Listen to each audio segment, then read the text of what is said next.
ऐसन होई एकरा नीचे कैसन भाई हो देखो ऊपर ऐसन होई एकरा नीचे कैसन हमारा बुझाला ई झकास है।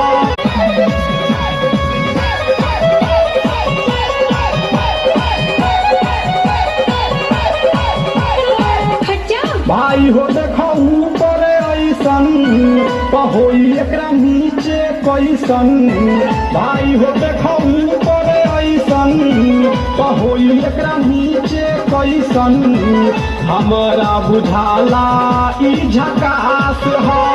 पातर पातर होठ लाली पॉप लागता चोलिया में दूगो आलू चॉप लागता आ एक नंबर माल जिला टॉप लागता एक नंबर माल जिला टॉप लागता आ पतली कमरिया लापा लॉप लागता।